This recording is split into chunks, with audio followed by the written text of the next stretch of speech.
వేల మంది పర్మనెంట్ ఉద్యోగస్తుల్ని, ఇంకో 30,000 మంది సంబంధించినటువంటి అవుట్సోర్సింగ్తో పనిచేస్తున్నటువంటి ఉద్యోగస్తులు మానసిక స్థైర్యాన్ని, మొరల్ని దెబ్బతీసేటట్టుగా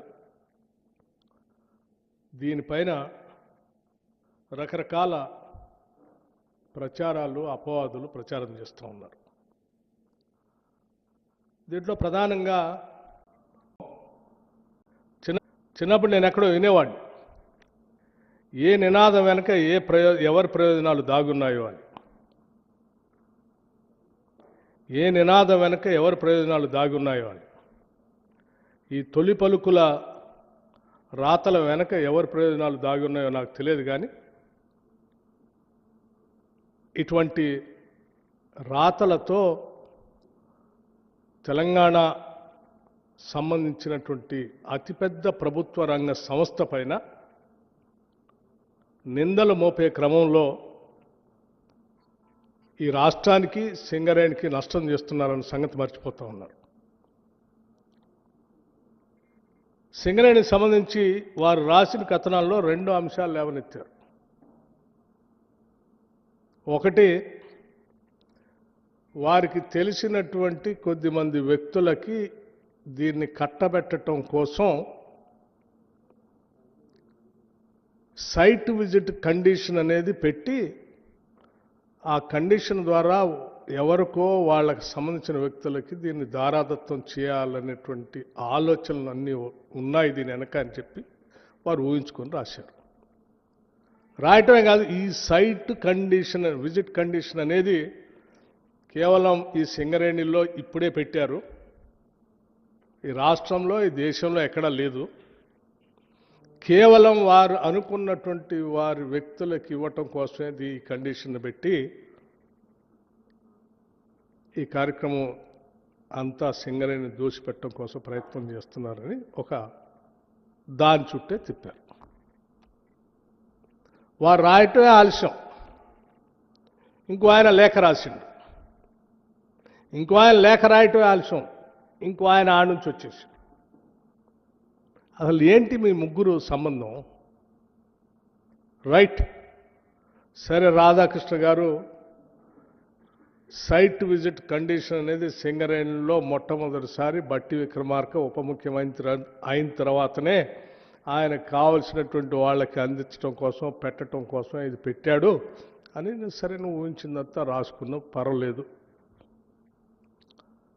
నేను ఎమ్మటే ఖండించాను. వాస్తవంగా ఇటువంటి టెండర్సు కానీ, లేకపోతే వాటికి సంబంధించిన వ్యవహారాలు కానీ, రోజువారీ కార్యక్రమాలు కానీ ఏ ఒక్క నిర్ణయం పైన కానీ సంబంధిత మంత్రి దగ్గర రావు. అసలు ఒక ఫైలు రాదు, లేకపోతే నా దగ్గరకు వచ్చి నా నిర్ణయం కోసం కూడా రాదు. ఇది it is an autonomous, independent 105 years board ఏర్పడి 105 yearsతో నడుస్తున్నటువంటి ఒక అటానమస్ సంస్థ.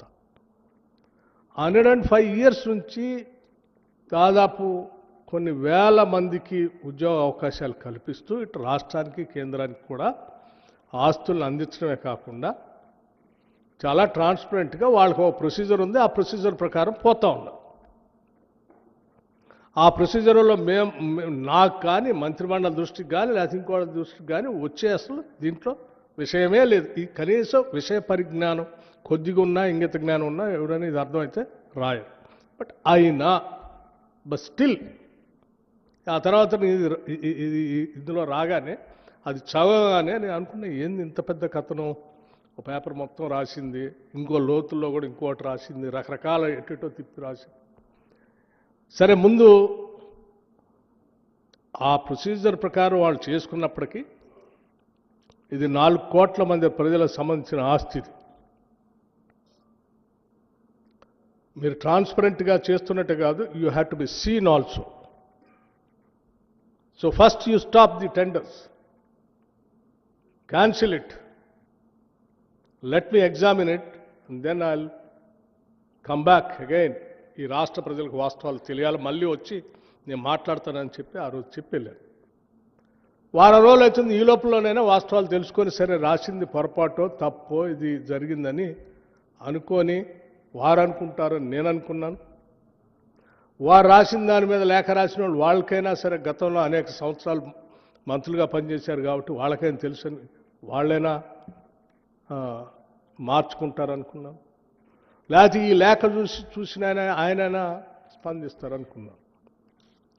ఫైన్, హరీష్ రావు గారు లేఖ రాయటం మంచిదైంది, కిషన్ రెడ్డి గారు ఎంక్వైరీ చేయటం కూడా మంచిదైంది.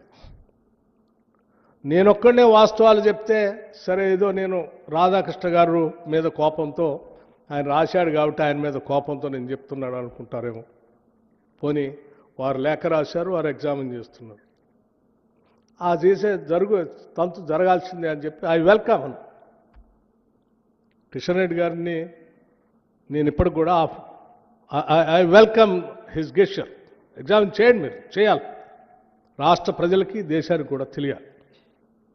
కేవలం కొద్దిమంది కొందరు వ్యక్తిగత ప్రయోజనాల కోసం రాష్ట్ర ఆస్తుల్ని ప్రభుత్వాలపై వ్యక్తులపైన అడ్డగోలు ప్రచారం చేస్తూ బతికేసేటువంటి వ్యక్తుల వాస్తవ రూపాలు బయట రావాలి. చేయండి అని చెప్పాను. చేయండి అని చెప్తే నేను కూడా కొంత ఎక్సర్సైజ్ చేసి ఆ ఎక్సర్సైజ్ సంబంధించినటువంటి కాగితాలు